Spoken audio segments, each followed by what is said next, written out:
everyone. Good morning. It's nice to see you all. I'm Abby Cox. I am a junior here at Greenville University. I'm a double major in business management and theology, and I'm here with Allie Ruth to present to you about Mary Allice Tenney. Allie, would you like to share a little bit about yourself? Yes. Hello, I am a senior here at Greenville. I am a theology major with a concentration in biblical studies, and then I also have minors in Jewish Christian studies and in ministry. And we're going to talk a little bit about her life as a student and then her academic and professional life, and I'm going to turn it to Abby for a second to start to introduce that. So Dr. Mary Allice Tenney was an English professor here at Greenville College at the time. And she was born in 1889 and I believe lived up north for quite some time in the Minnesota area with her family. And then she attended Drake University for some time before she transferred to Greenville College. So she was a professor here, and she got her undergraduate here as a student, and then she was a professor here for many years after receiving her master's degree. So, do you have any? Okay. So I will be talking to you about Mary's life as a student during her time here at Greenville College. She had a journal from the year 1913, which was around the time that she transferred to Greenville College. And so I'm going to be talking to you about how Mary was an example of a student of Christ-like character and service. So for those of you who don't know, Greenville's mission statement is to cultivate and create students of Christ-like character and service. So I think that Tenney provides a very good example of what we should be striving for here at Greenville. So first and foremost, Mary Tenney was an academic savant, as you might say. She's a very dedicated student, so dedicated, in fact, that she spent much of her life learning. So in 1912, Tenney came to Greenville College from Drake University in Des Moines, Iowa. And then Brian Hartley said she graduated in 1918. I'm a little bit confused because I think she graduated in 1914 as magna cum laude. So she was, of course, high achieving in her time here. And then in 1919, she received her master's in arts at the University of Southern California. So she spent some time out west. In 1939, she completed her doctoral program at the University of Wisconsin.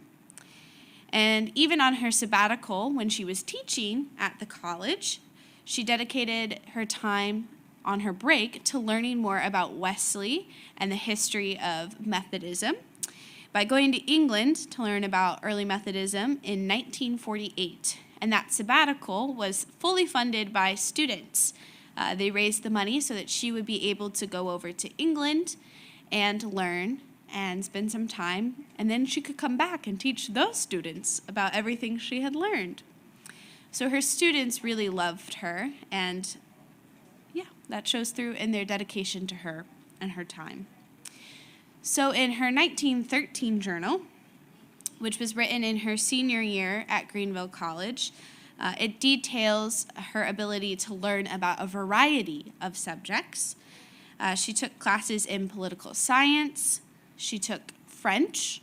She was learning a language. She wrote once that she completed 8 French lessons in one day, which sounds fun. She spent many of her nights reading and studying for classes. She would detail the amount of hours that she put in, which was really made me feel like not a great student, but who knows? And of course, she was an overachiever. She spent 4 nights working on special assignments, which I assume is extra credit. And on several of her assignments, she got A's. They have her assignments either from her graduate work or maybe even undergraduate work, where she is recorded as getting A's. And I got to read some of those works. So that was really nice. And many of her papers were written on theological subjects.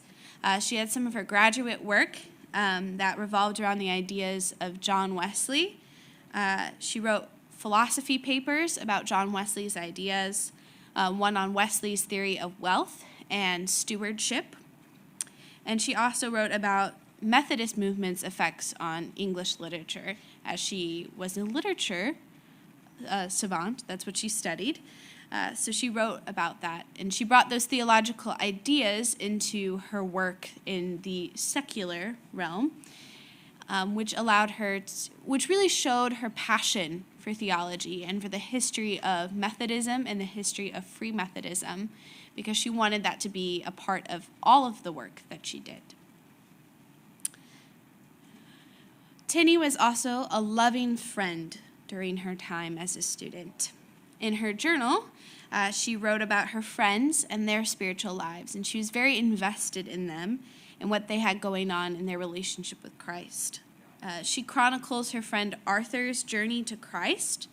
There are many times she would write about going to church or like class meetings and things, and she would write oftentimes about who would come forward to the altar. And she was really praying for Arthur and his faith walk. And she kept talking about how Arthur would come forward to the altar to be prayed over, but he hadn't been saved yet. And this was really weighing on Tenney's heart. So she wrote often about him coming forward. And then she also wrote about when Arthur finally received Christ. And that was a big moment for Tenney, I think. She also chronicles when other of her friends are saved. She wrote that her friend Tressa came forward and was prayed over. She wrote Earl S. was clearly saved. Don't quite know what that means, but he found the Lord.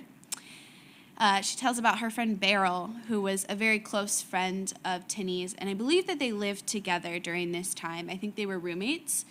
She writes about Beryl being sanctified, which is a great goal for Beryl to have achieved.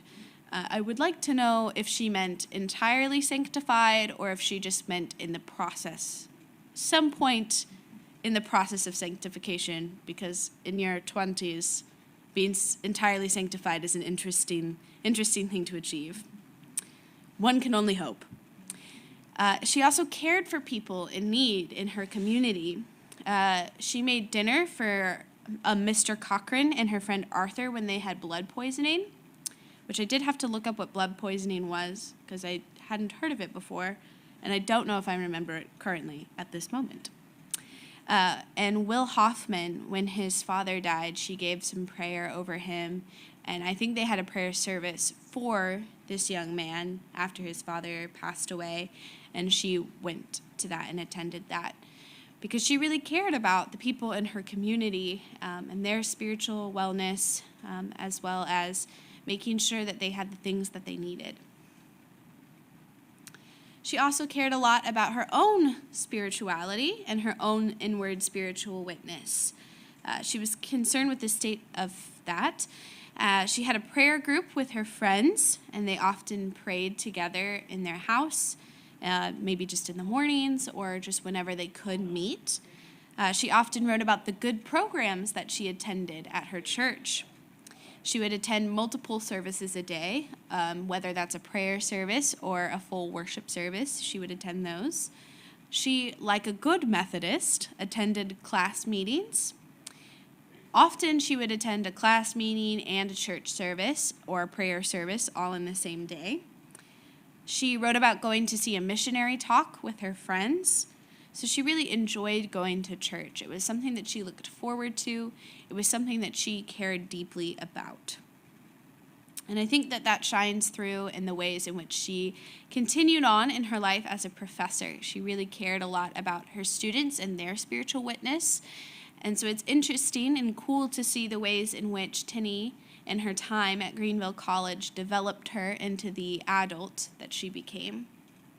So now I'm going to turn it over to Allie, and she's going to talk to you a little bit about that.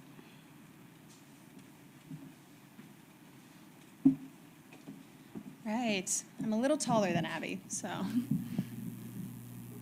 All right. So eventually, May Tenney settled as an English professor at Greenville. She taught in the college from 1921 to 1925 before leaving for a few years for some personal reasons. And during that time, she supervised the English department. She eventually came back, and I want to say that was in 1930. And then she was the chairman of the Division of Language, Literature, and the Fine Arts for the majority of her time here. She, like Abby said, she got her master's and her doctorate throughout this time, so that's really impressive and really cool. She published several articles, and she stands as a pillar of Greenville's community and history. We are the school we are because of Tenney and her legacy that is felt in both visible and invisible ways. So I wanted to talk a little bit about some of the stuff that she did as a professional. So I just talked about this a little bit, but in some of these things, she taught classes. One of the classes that she taught, and this is one of my personal favorites, is it was a class labeled journalism. Now, I've looked through these class notes, and it's like set out weeks 1, week 2, and every single class note is about the Gospels. She had theology to teach, and she was not going to let anybody stop her. I love that so much. She also has published articles. Some of those titles are That I Might Know Him, Early Methodist Autobiography, and The Disciples of the Wesleyan Way. So, again, she had theology to tell. During May's time in Greenville, the Free Methodist Church was not ordaining women. That shift happened in 1974, and Mary unfortunately died in 1971, so she didn't see that in her time. But women's ordination was a topic Tenney was very invested in. She uses the quote, "The gospel of Jesus Christ and the provision which it makes, and in the agencies which it employs, for the salvation of mankind, knows no distinction of race, condition, or sex. Therefore, no person evidently called of God to the gospel ministry and duly qualified for it should be refused ordination on account of race, condition, or sex." That is a quote that she uses in some of her talks. She was very passionate and very much had a heart for ministry. Immediately after using that quote in this specific talk, Tenney goes on to say, "What did the woman do then denied equal means of equal expression and a place in a great evangelistic outreach in the home front? You know what they did. They turned all their compassion to the Foreign Missionary Society." She was sensitive and passionate about this. While it's clear Tenney lived out her calling through teaching at Greenville College, I have to ask myself, and now you all, the question, for Tenney and for other women, would they have pursued ordination and become pastors in our churches had it been an option within their denomination? To my earlier point of Tenney living out her calling by teaching at Greenville College, I want to pull some quotes from her many talks, notes, and lectures, and more. Her witness to Christ in every aspect of her life was incredibly inspiring. In one talk, she says, "The married woman finds self-fulfillment in marriage. Serving at Greenville College should be the plus. Shouldn't that be true for all Christian women? Something beyond meeting the demands of nature." In another talk, she says, "The issue here, the same as I began with, the fine art of serving at Greenville College depends upon a response to a call." May goes on to say that when one is called by God, they cannot be fully happy doing anything else. May talks a lot about this idea of calling. What is God calling you to, and how do you live that out responsibly? For this, I want to turn to Tenney's reflections and admiration of a few key figures in Free Methodist history. The first I want to talk about is Adela Carpenter. Adela Carpenter, one of the women mentioned in Tenney's Adventures in Christian Love book, was a single woman who answered her calling by teaching at Chesborough Seminary. Both May and Adela felt that there was an overemphasis to find this contentness in marriage. However, Mary and Adela found this contentness within themselves and with their calling in Christ. There was a security that they found. When I'm mentioning Adela in a lecture, Mary said, "Adela Carpenter was not a married woman, probably not called to marriage.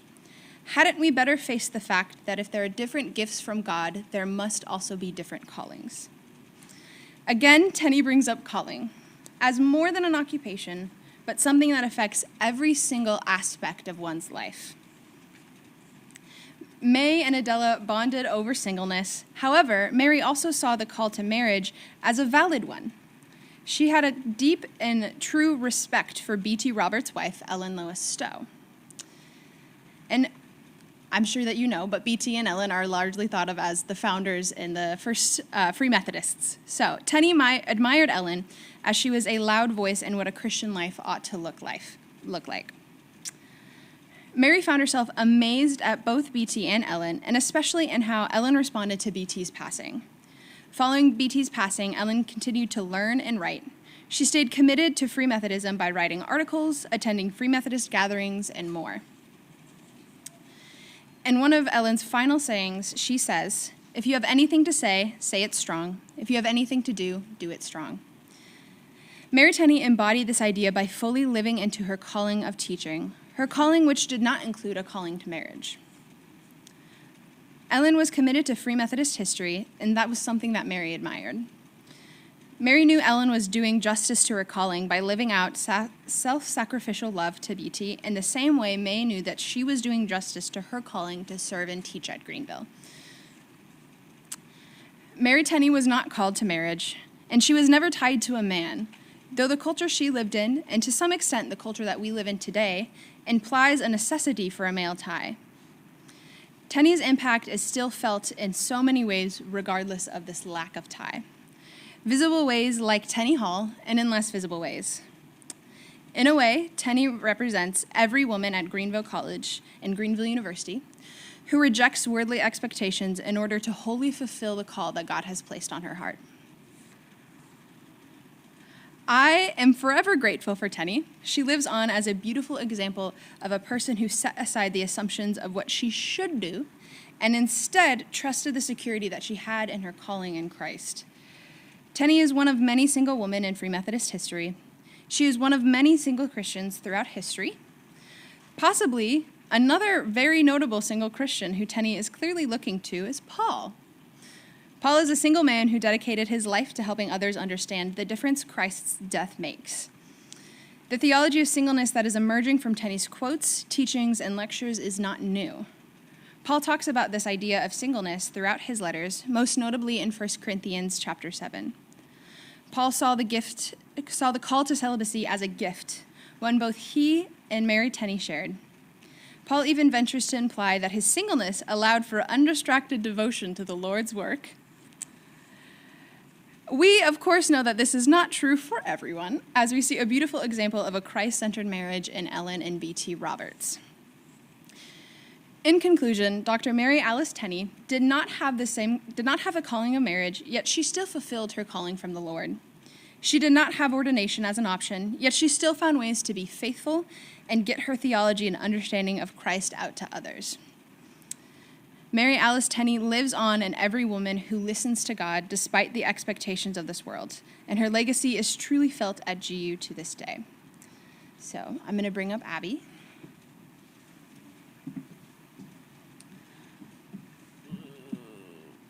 There we go. That's the right height. So now we have to explore, in light of Tenney's life and the ways that she was this giant of faith and her legacy that we get to live out. What does that mean for us? What does it mean to live into Tenney's legacy? So I talked about this a little bit already. Mm-hmm. You go. Would you like to go? Okay. So for us modern students, me and Allie, and any other student here, we need to live into GU's mission statement. We need to try to cultivate and become in ourselves students of Christ-like character and service.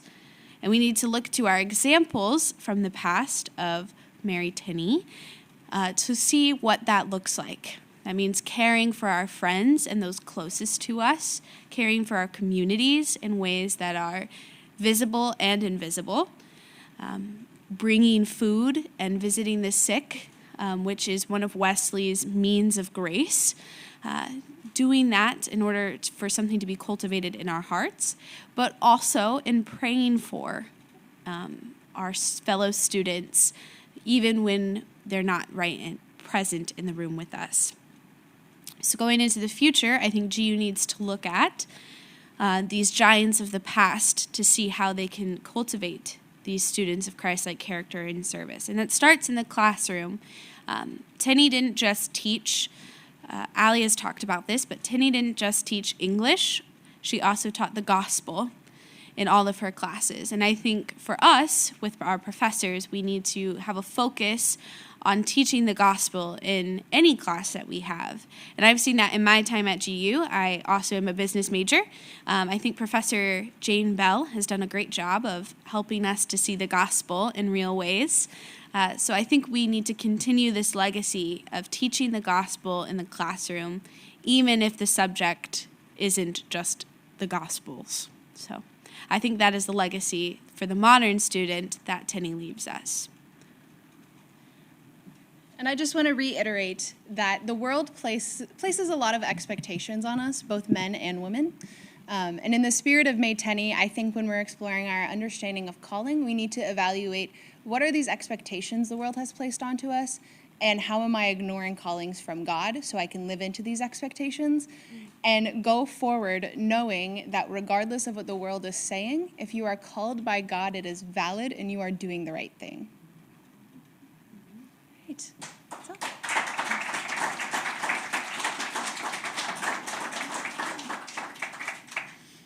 I think now it's a time, if you have any questions, the field is open to you. Yes. Thanks for the presentation. It was really good. I was just wondering, so you mentioned how committed she was to the church. Would that church have been here? Is that the place where she would have gone? So I know that the building that we're currently in used to be the Free Methodist Church.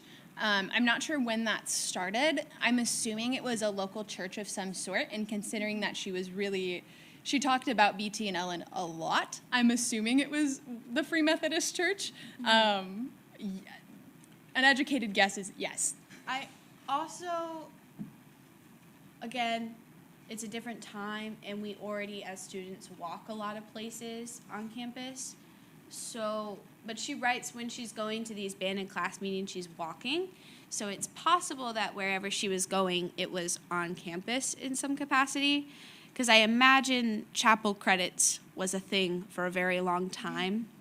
So when she's going every day, I don't know if that means like to chapel at school or if that means also like church on Sundays. Because I kind of made an assumption as a Greenville student that part of that was some of those chapel credits. But also she liked going. And that's the important piece, is she really liked spending time with the Lord, so.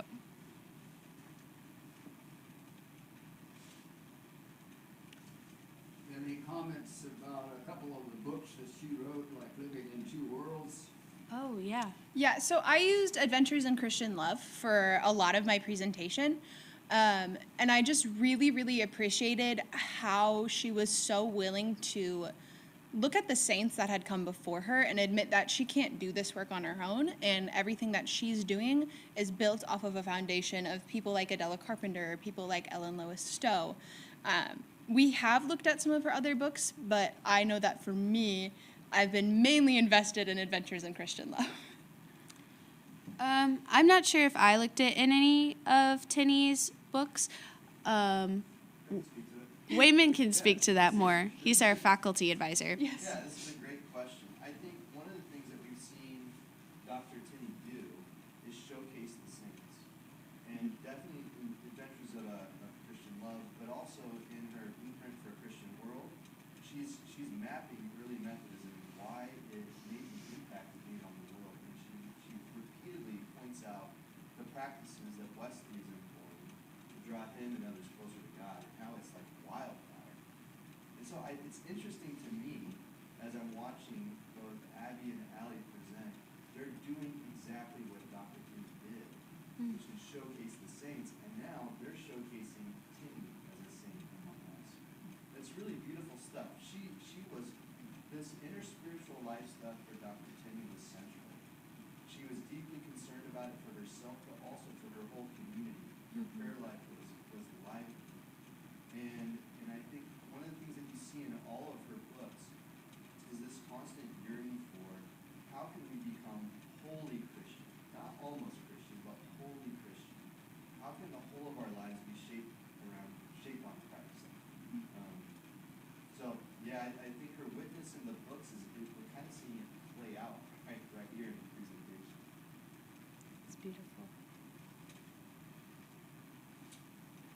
could add one thing about her lifelong learning.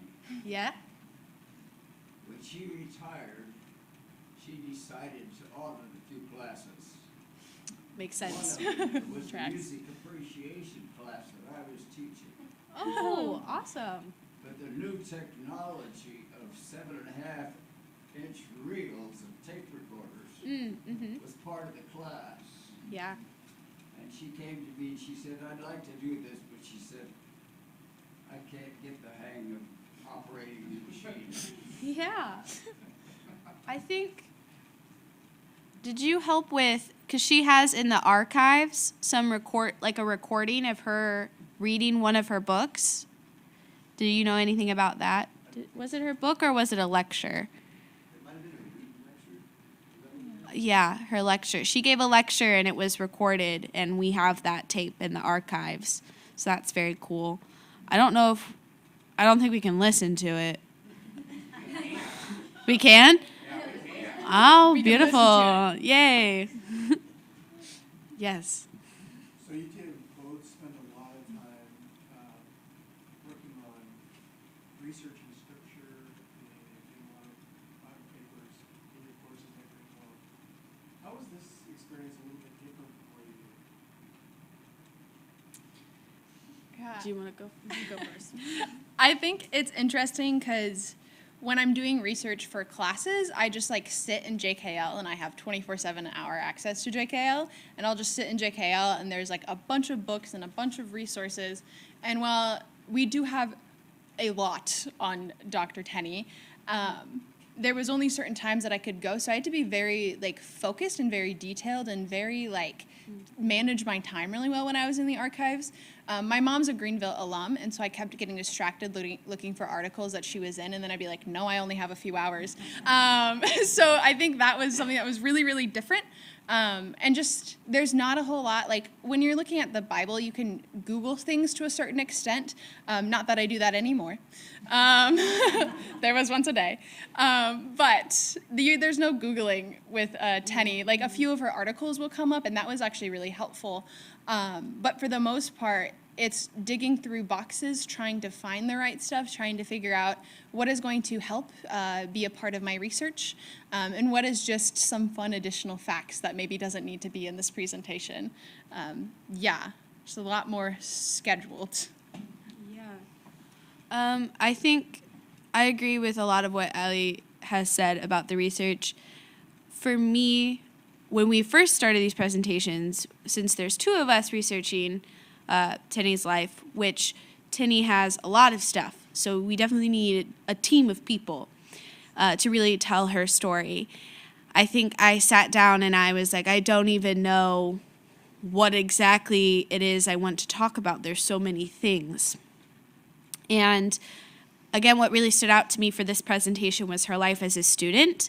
I think really what I wanted to do was read her journal because I wanted the hot gossip of the day, which there was, in fact, there were some things in there I was like, whoa, nothing too racy or anything, I was like, these are stories that I don't get to fully read all of it, which I think is a similar thing to reading scripture, is we're reading the stories of these people's lives, the lives of our biblical characters and the saints, but we don't get the whole story. We only get the pieces that are told.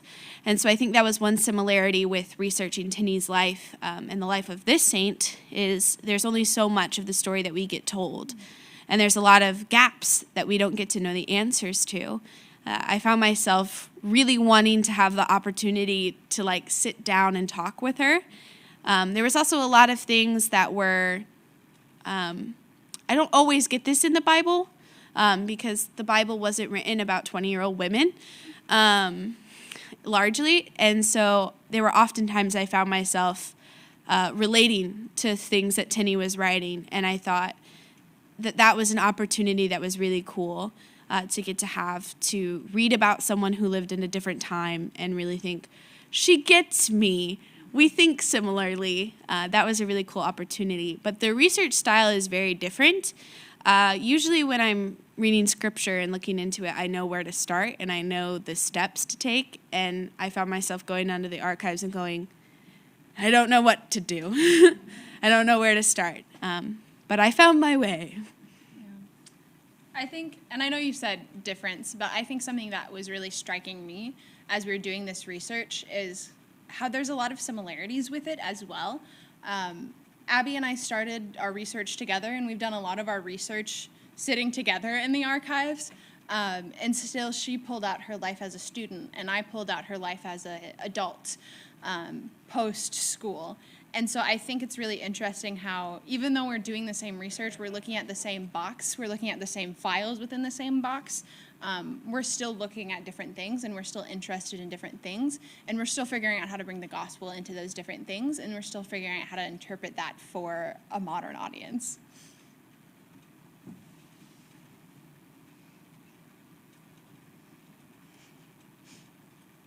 Yes. I'm not sure quite how to frame this, and maybe Ben can help with this. I don't know where in the timeline that Free Methodism started empowering women for ministry. So in her role, how did she respond to all of that, and how did she encourage young women in their calling? Yeah. How did that impact you guys? So I am a McAllister's honor student. And so for my Mac thesis, I said, let's build on things that we already know. And so I will be researching and trying to talk about Tenney's answer to that question for my Mac thesis. I am also currently pursuing ordination in the Free Methodist Church. So as a part of that process, Tenney's story was really intriguing to me because women have been fighting for the right to be ordained in the Free Methodist Church.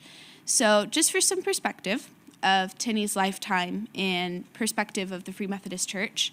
So Tenney was born in 1889, and ordaining women, which was B.T. Roberts' argument for women's ordination in the Free Methodist Church, was first published in 1892. So Tenney was really born 1891. Thank you, women. So Tenney was really born in a time where this was a hot topic in the Free Methodist Church, and a recently published work by Christy Massaros Winkles details women who were vocal during the time, during these general conference debates. She tells their stories. And so that's a work that I would look into if you're interested in that. But there were women that were vocalizing, hey, like, we're doing this ministry overseas. They did a lot of that legwork. And we're being missionaries, maybe some in some capacities here. And Ellen Roberts was really, really influential in the formation of the Free Methodist Church. Without her, I don't know if we would have our denomination fully. So knowing that we come from these powerful women, and that Roberts himself and his spirituality was influenced by one of the camp revival leaders that was a woman, he really was a campaigner for that. And so I think Tenney was really influenced by the conversations that were happening around her at the time, and was really, I think, to Allie's point, wrestling with this idea of calling and what does that look like for women who are single, women who feel like they are called to bigger roles in the church but don't have that capacity.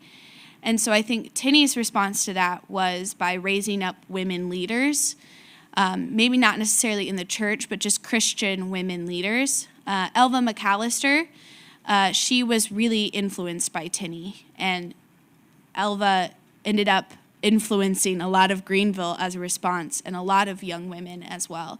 So I think Tenney's response was just pouring into young women and raising up Christian leaders. And maybe she one day hoped that she would get one ordained.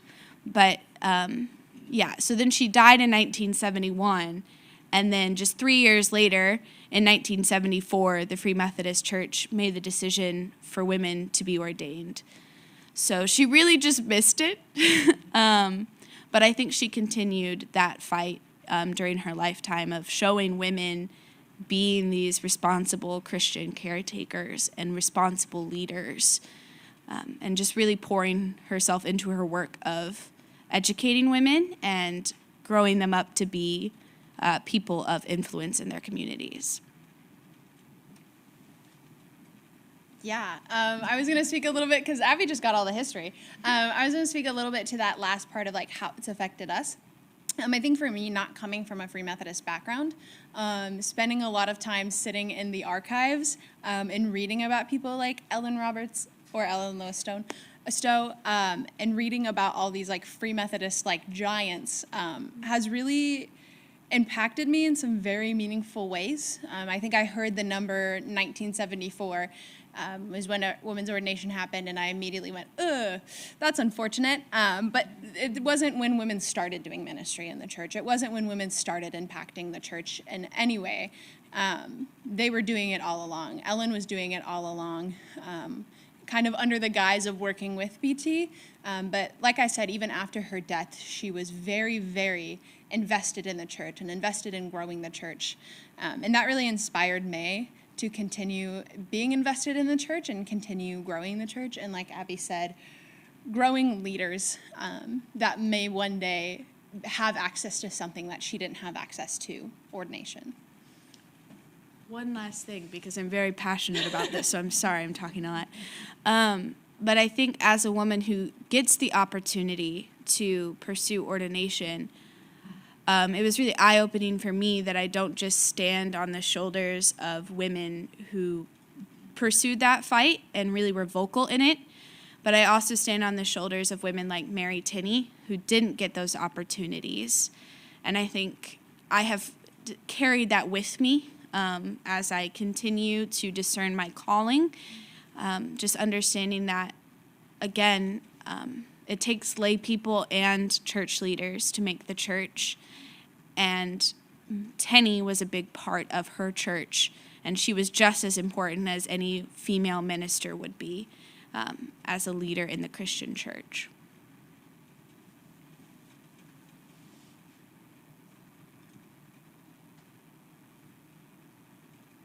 I don't know what time it is. Well, it is 11:10, so if we don't have any questions, thank you for listening.